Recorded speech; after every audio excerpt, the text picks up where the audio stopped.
Olá pessoal, estamos aqui com mais um bate-papo no nosso pré-simpósio online do 4º Simpósio Brasileiro de Biologia da Conservação.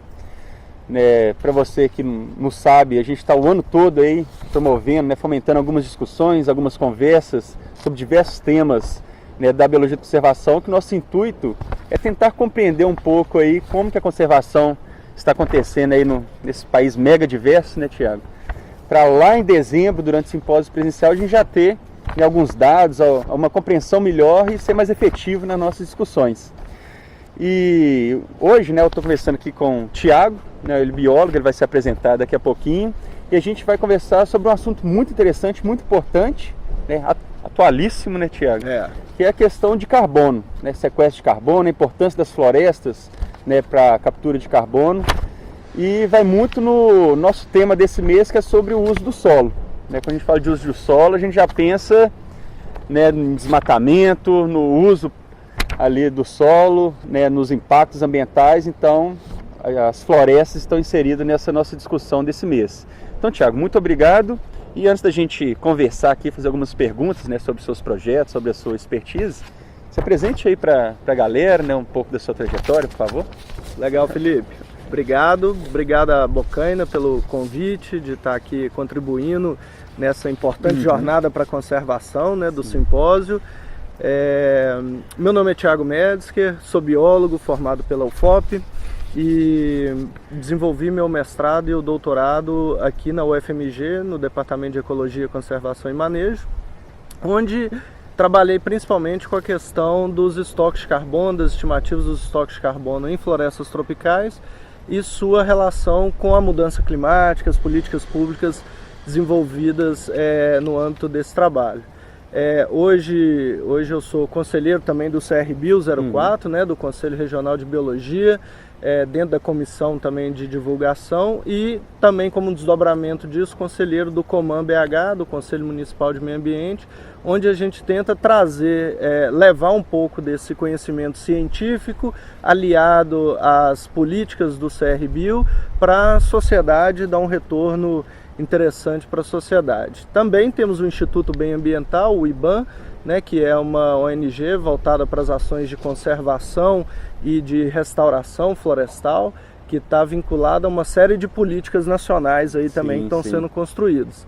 Então, acho que hoje a gente está conseguindo realmente dar uma resposta para a sociedade, Felipe, daquilo que a gente aprendeu, daquilo que a gente conseguiu trabalhar nesses artigos, dando uma resposta prática para a sociedade. Perfeito, acho que você tocou em alguns assuntos muito importantes, inclusive esse que é a gente mostrar a importância ali do profissional de conservação para a sociedade, Exato. Eu acho que a nossa função aqui, tanto no simpósio quanto no pré-simpósio online, é termos discussões não para o público acadêmico, mas para a sociedade compreender o nosso trabalho. E aí, puxando então esse gatilho, a gente fala muito, escuta muito até em jornais sobre a importância das florestas para a questão do carbono, do clima, mudanças climáticas e tal. Então, como explicar para a sociedade, para quem está entrando na biologia ou até para quem está formado e não está por dentro do assunto, qual que é a importância das florestas para mitigação do clima, vamos dizer assim? Primeiro, acho que é importante a gente falar sobre o carbono, O carbono ele é o quarto elemento mais abundante, na nossa atmosfera. E quando a gente vai pensar em números da floresta sensulato, no mundo inteiro, hoje eles estocam mais de 600 gigatoneladas de carbono. Isso pensando só do compartimento florestal e até 30 centímetros de solo. Se a gente ainda compilar dados de serrapilheira, dados de raízes, todos esses dados adicionais dos compartimentos de carbono, nós vamos chegar a um número que as florestas estocam mais carbono do que aquele carbono que está disponível na atmosfera, que são cerca de 750 gigatoneladas de carbono. Então, as florestas elas têm uma função fundamental de manter esse carbono estocado no compartimento terrestre, e através do processo de fotossíntese, né, e capturando, sim. sequestrando mais carbono. E na dinâmica florestal você tem a mortalidade, onde é liberado determinado carbono pelo processo de decomposição aos poucos, né? Então as florestas, além dessa questão específica do carbono, elas ainda produzem uma série de, que a literatura científica chama de compostos orgânicos voláteis, né? Que são as partículas formadoras das chuvas, né? Que são partículas que durante esse processo da fotossíntese também são liberadas, e elas que fazem a aglutinação das gotas de chuva e que influencia toda a questão dos rios voadores, chuvas na Amazônia e para toda a nossa região brasileira. Então, as florestas têm um papel fundamental na manutenção do clima, na estabilidade climática e para mitigar esses efeitos que hoje a gente está vendo muito na questão do aumento da concentração de gases de efeito estufa, né? Não, perfeito. São números astronômicos que você disse aí. E pensando na prática da conservação, para a gente entender aqui, qual que é a importância dessas estimativas, né, de sequestro de carbono, o que retém, o que libera, para a implicação na conservação mesmo? O que indica, né, na Amazônia, por exemplo, tem milhares de hectares por dia sendo desmatados? O que isso implica para a conservação, para a mudança climática, a gente perder floresta?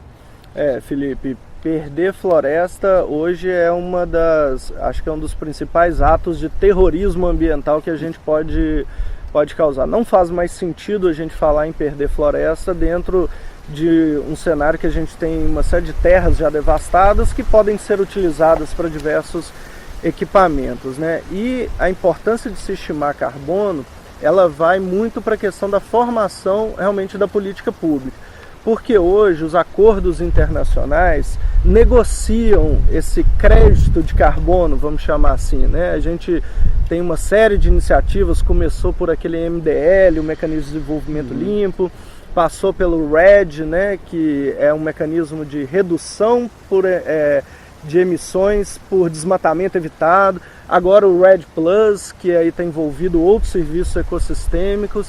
Então tudo isso nos acordos multilaterais entre os países, isso está sendo negociado. E para ser negociado, a gente precisa de uma estimativa confiável, de uma estimativa real, de uma estimativa verificável, né? Aqueles padrões mínimos para negociações internacionais que gerem credibilidade. Então hoje a gente tem protocolos muito rigorosos dessa estimativa de carbono nas florestas, né? Para as florestas tropicais, nós tivemos que passar por uma série de adaptações desses protocolos, que a maioria foi desenvolvido para floresta temperada, né? Foram desenvolvidos para os países desenvolvidos, vamos dizer. E a gente teve que adaptar uma série desses protocolos, mas o importante é a gente ter rigor nessas estimativas, falar realmente qual que é o estoque verdadeiro do carbono. Claro que toda estimativa tem um erro aceitável, principalmente quando a gente está falando em biomas, né, na escala de biomas. Para a Mata Atlântica, por exemplo, não há uma maneira da gente sair estimando em campo o carbono em todos os fragmentos existentes. Então, a gente usa uma combinação de metodologias. A gente coleta dados em campos com uma rigorosidade de medidas de diâmetro, de altura, de densidade de madeira, de identificação das espécies, e combina isso com métodos de geoprocessamento.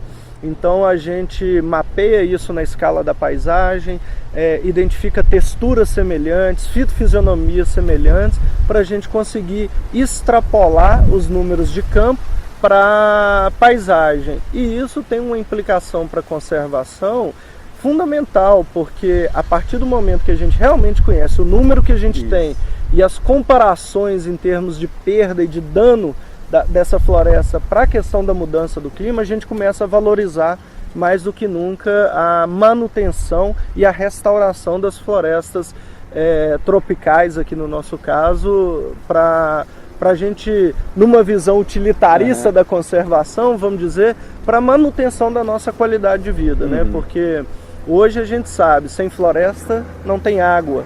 Então não é mais uma questão só dos números, né? É uma questão muito prática para as pessoas hoje identificarem a presença da água, a presença das nascentes, a importância de toda a biodiversidade associada e dos serviços ecossistêmicos que ela promove nessa manutenção da floresta. Então, todas essas são implicações da gente conhecer números fiéis desses estoques de carbono no compartimento florestal. Não, perfeito, né? Até a questão de valoração monetária mesmo, né, do serviço ecossistêmico. Exato. Eu acho que quando a gente fala em números, né, em cifras, para alguns tomadores de decisão fica mais fácil compreender o que a gente quer falar em termos de conservação, né?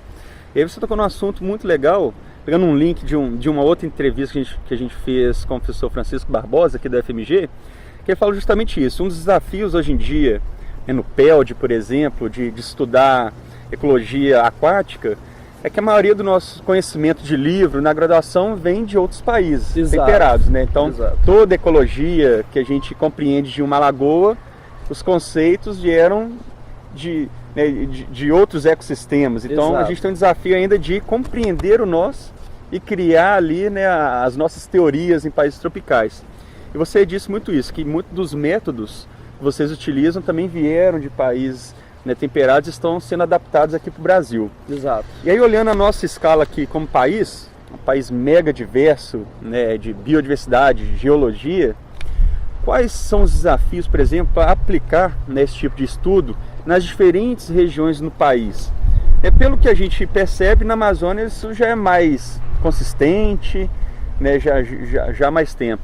Mas e pessoas que estão vendo a gente aqui, têm o interesse de aplicar, de saber como que está essa questão na região, quais são os desafios, né, para a gente aplicar isso no Brasil, né, para ter essa noção do Brasil?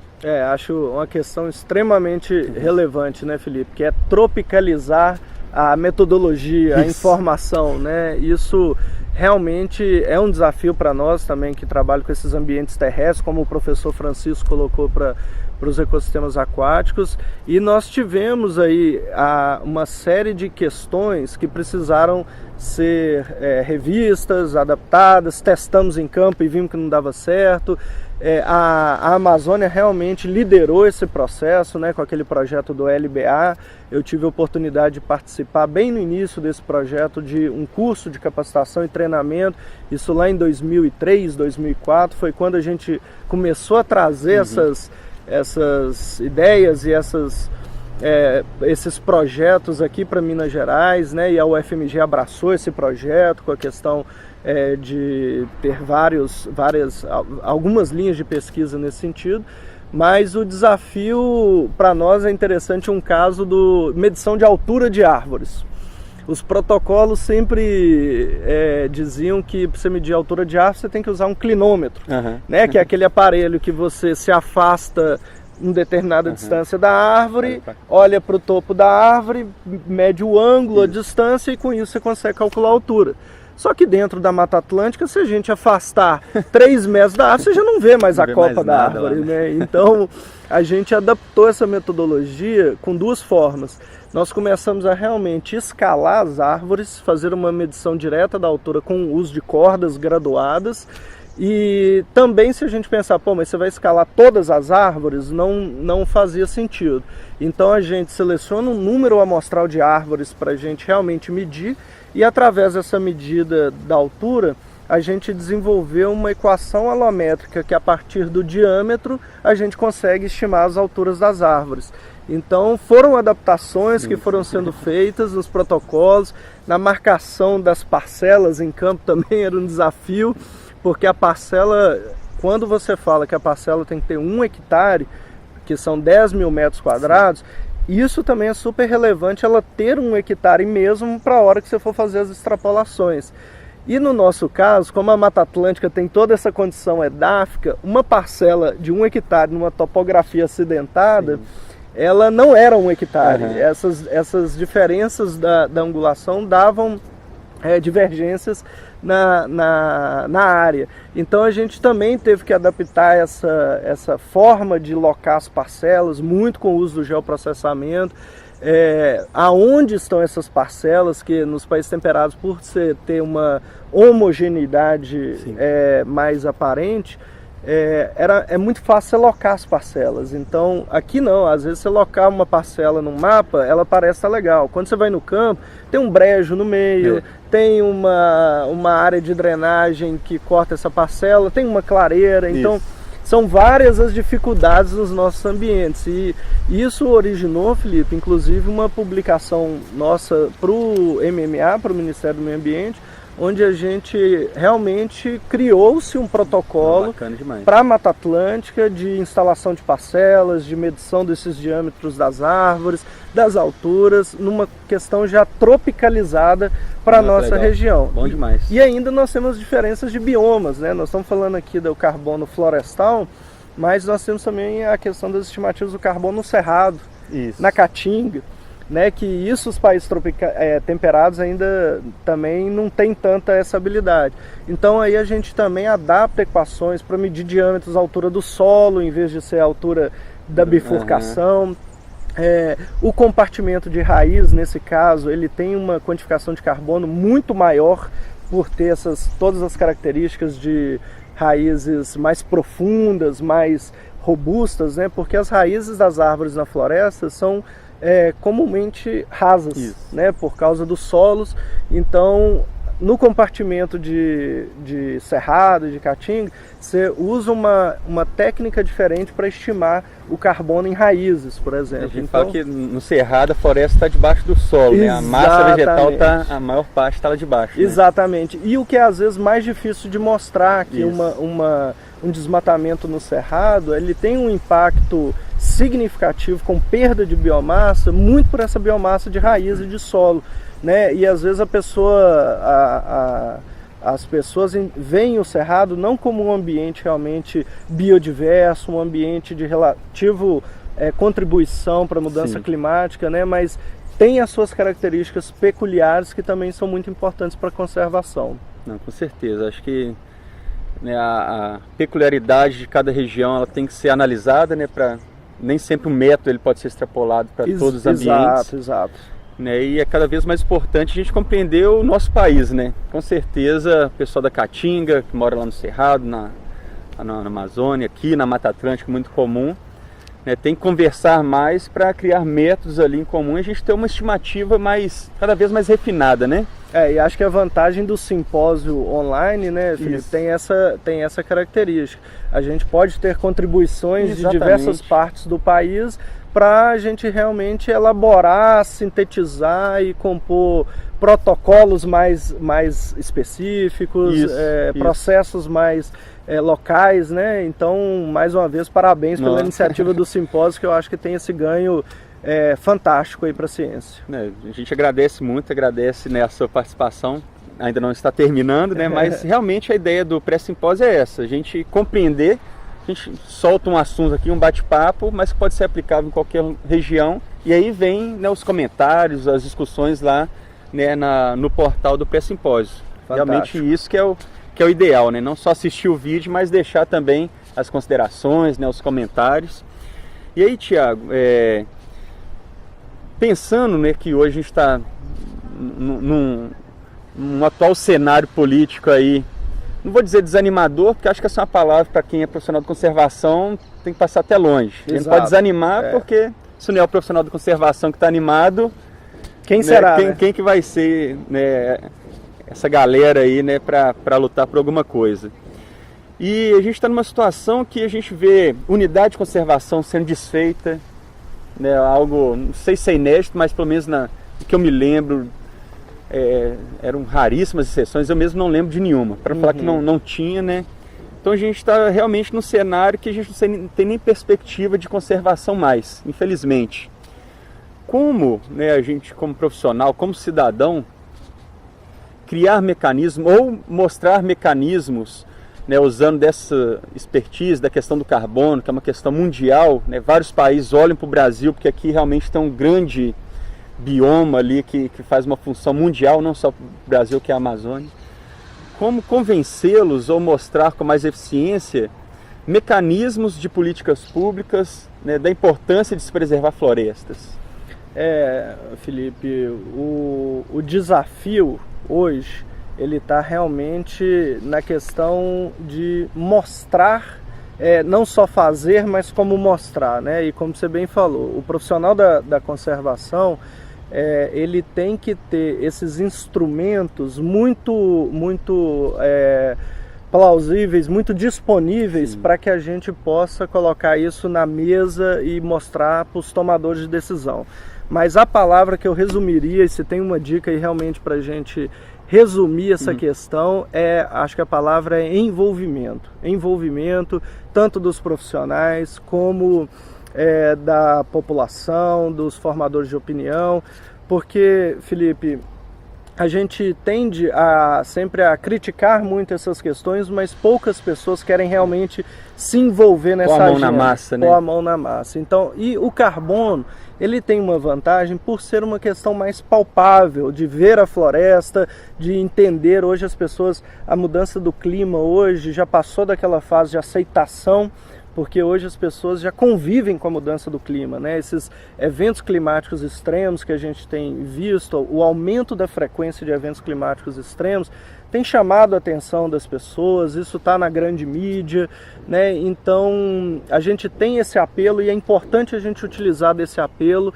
para colocar a conservação mais em prática, mais em voga. E nisso, falando do envolvimento, nós temos hoje já estabelecido o PROVEG, que é a Política Nacional de Recuperação da Vegetação Nativa, e temos o PLANAVEG, né, que é o Plano Nacional de Recuperação da Vegetação Nativa. Então isso já está estabelecido por decreto, por legislações federais, são recentes, e a gente precisa realmente muito do envolvimento da população, das ONGs, das empresas, do primeiro, do segundo e do terceiro setor, para colocar essa política em prática, né? É aí que eu acho que vem a questão do envolvimento. A gente precisa conhecer isso e colocar em prática. E isso na escala de políticas públicas nacionais. Nas políticas públicas internacionais, nós temos hoje o Boom Challenge, né? O desafio de Boom, que é chamado, onde está previsto a recuperação de 150 milhões de hectares de áreas desmatadas, degradadas até 2020 e 350 milhões de hectares até 2050. São iniciativas internacionais que copilam esses dados que estão acontecendo no mundo inteiro e premiam e bonificam e colocam isso na agenda mundial, que também são importantes. E tem uma iniciativa aqui, voltando um pouco para a Mata Atlântica, Felipe, que é super interessante, que é o Pacto para a Restauração da Mata Atlântica. É uma iniciativa multissetorial, onde tem envolvidos todas as instituições, do primeiro, do segundo e do terceiro setor, altamente envolvidas com o PLANAVEG, com o PROVEG, em todos os seminários, simpósios, e ela tem protocolos já estabelecidos de restauração, modelos mais modernos de restauração, porque a ciência é isso, a ciência evolui as suas técnicas, os seus métodos, e quando a gente às vezes pensa em restauração, nós estamos lá ainda com a metodologia de 1950, de plantar o maior número de espécies, e aquela questão que é muitas vezes penosa e cara. Hoje a gente tem que aproveitar muito o potencial da regeneração natural, cuidar da regeneração natural, que é um tipo de restauração de baixo custo, né, e de grande escala, cuidar dessas técnicas modernas, que é mais agora, vão prover crescimento, cobertura de copa, conservação de solo, manutenção de processos, para depois entrar com climáxicas, com secundárias.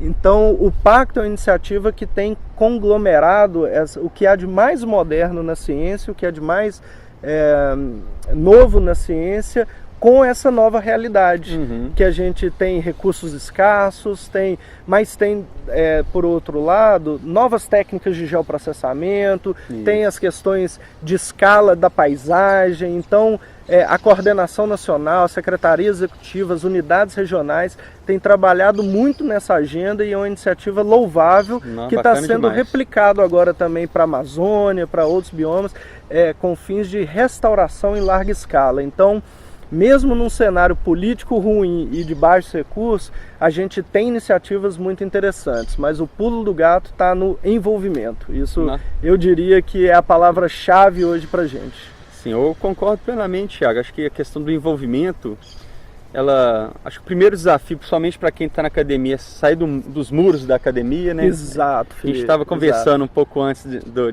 desse bate-papo aqui, dessa questão do meio acadêmico. Até hoje eles são um pouco isolados ali, né? Viveu um mundo particular dele, sem muito envolvimento com a sociedade, da questão de publicação de artigos, né? E a gente não vê muito a aplicação desses artigos, né? Eu publico um artigo hoje, amanhã eu já estou preocupado em publicar outro, né? Já esqueci desse. Infelizmente a gente vê muito disso aqui. E aí, queria fazer uma pergunta para você, Thiago. Você que já tem uma experiência tanto no meio acadêmico, no terceiro setor, faz parte do CRBio, né, do conselho. Qual que é a sua percepção dos profissionais da conservação, né, pegando muito dos biólogos, né, que é a nossa área aqui, a gente está lidando mais com eles?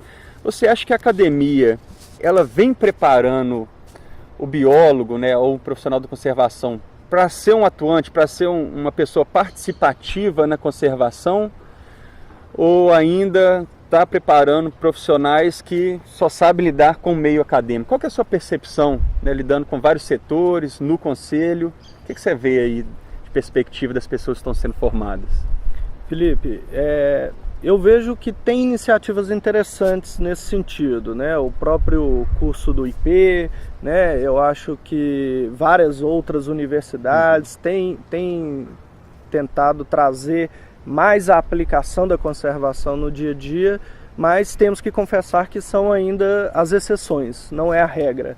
A regra realmente é a formação de acadêmicos, né, que estão voltados para a universidade, que tem o seu valor, lógico, tem a sua, né, toda a sua competência, mas pessoalmente também eu acredito que a gente precisa mais de ciência aplicada, a gente precisa de mais engajamento dentro das questões que afligem as populações, né? Que afligem as cidades, o meio urbano, o meio rural, as instituições. A gente precisa trazer mais esse pilar da ciência aplicada para o nosso dia a dia.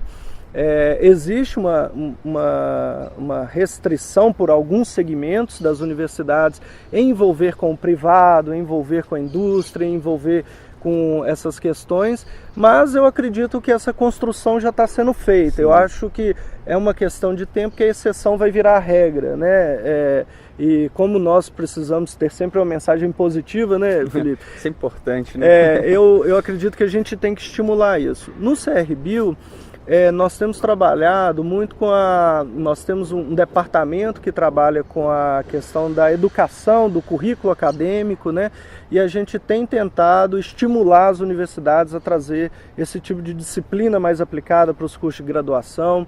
São disciplinas de gerenciamento de projetos, são disciplinas de diagnósticos participativos, são disciplinas voltadas a esse dia a dia que o currículo tradicional não tem. Eu mesmo, na minha formação de biólogo, eu não tive uma disciplina voltada para gestão e administração de projetos. A gente sabe que essa é uma deficiência dos biólogos de não ter, às vezes, conhecimento para gerir bem financeiramente e administrativamente os seus projetos, né? E os diagnósticos participativos, eu acho que são a chave para as proposições aplicadas. Isso.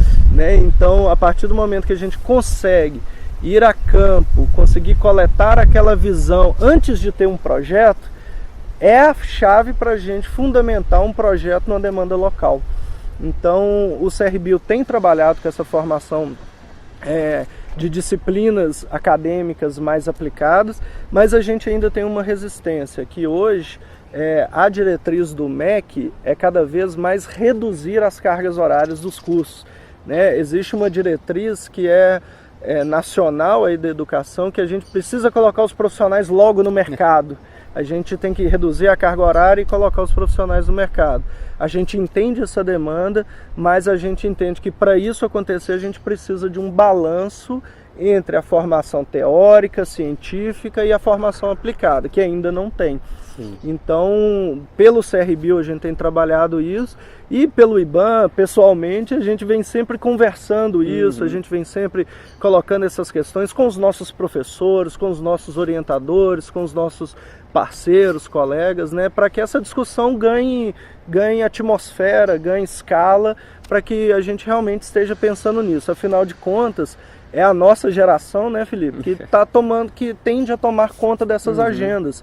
Então, por uma questão natural, os mais velhos estão morrendo, e quem vai tender a ocupar essas cadeiras somos nós, é a nossa geração. Então a gente tem que ampliar essa discussão, essa questão tem que estar na cabeça das pessoas, tem que estar na atmosfera das pessoas, para que a gente crie essa reverberação positiva, né? Então eu acho que vale a pena, a gente tem que investir nisso, ainda é exceção, mas é uma questão de tempo para que a gente possa conseguir botar profissionais bem aplicados na área da conservação em campo. Bom, perfeito, Thiago. Chegando aqui já aos finalmente, e aí você conversando assim já me veio na cabeça algumas conversas, alguns e-mails que a gente recebe também, né, na Bocaina, que é sempre: pessoal, como que está a carreira do biólogo na conservação? Está dando dinheiro? Né? Você vê que existe uma preocupação das pessoas que estão querendo entrar aí numa faculdade, né, que gostam da biologia e querem passar pela biologia, trabalhar com conservação, de conseguir formar e se sustentar com a profissão.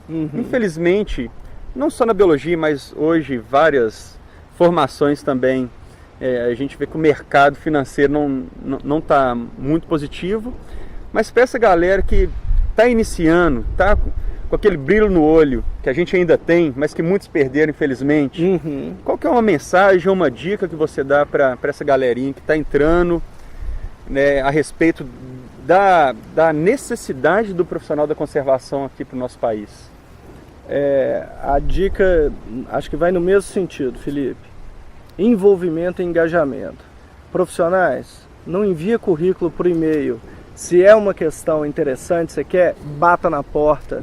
Bata na porta das empresas, bata na porta das instituições, das ONGs, coloque-se realmente à disposição, porque no mundo digital, hoje a gente tem assim, mandei meu currículo para 300 empresas. Num clique você manda. Exato, então, mas isso não tem sensibilidade, isso sim é importante, vai entrar para o banco de dados da empresa, mas realmente eu acho que a pessoa que está com um brilho nos olhos, está com um projeto interessante, está com uma ideia interessante, procure realmente as pessoas. Hoje a gente está no mundo que todo mundo também está sem tempo. Então, se é para abrir um e-mail, se é para te atender, a pessoa vai preferir receber o e-mail. Então, se você tem esse engajamento, esse envolvimento, bata na porta, insista, coloque as suas ideias. E a gente vê muito, né, Felipe?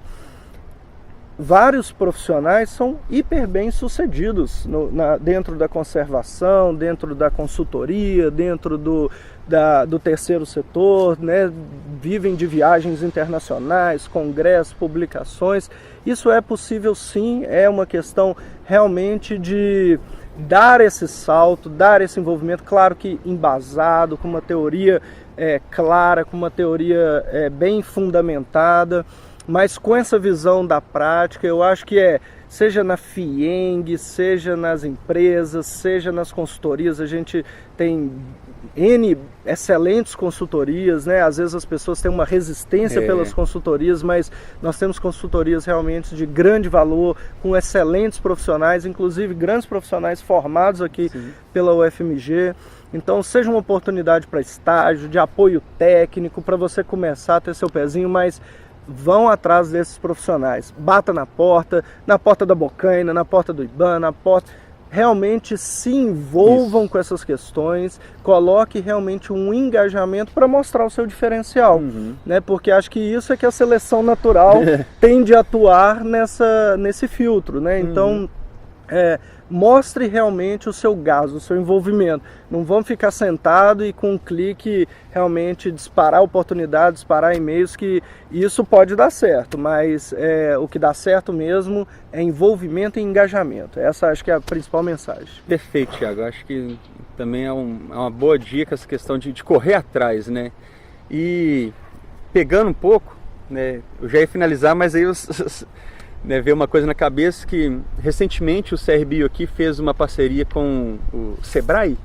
O Sebrae, né? Exato. Para um curso de empreendedorismo na biologia, que é algo que, se você diz que gestão a gente não vê aqui na graduação, empreendedorismo então é uma palavra que eu só fui, né, aprender o que significa empreendedorismo quando a gente pegou a Bocaina para fazer, né, em 2012, porque para mim empreendedorismo era abrir um CNPJ, abrir uma empresa, eu sou empreendedor. Isso não tem nada a ver.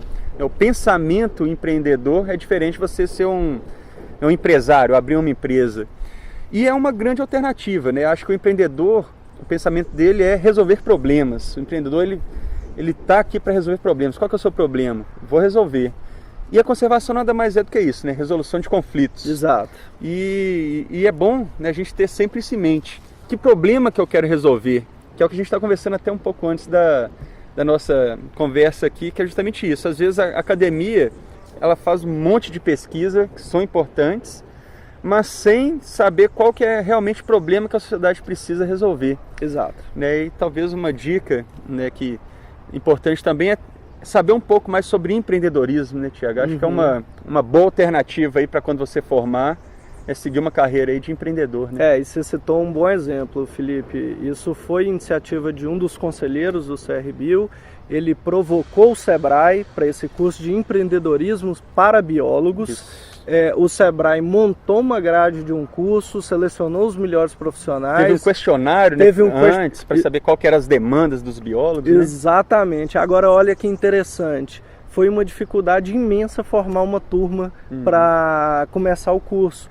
Porque isso é uma demanda que a gente tem no CRBio diariamente. As pessoas pedem, colocam, mandam e-mail. E aí, quando a demanda apareceu, realmente foi uma dificuldade, e eu te digo que não foi simplesmente pela questão financeira, porque você pode pensar que um curso desse é caro, mas o Sebrae ele disponibilizou condições super diferenciadas para essa questão, com o apoio do CRBio.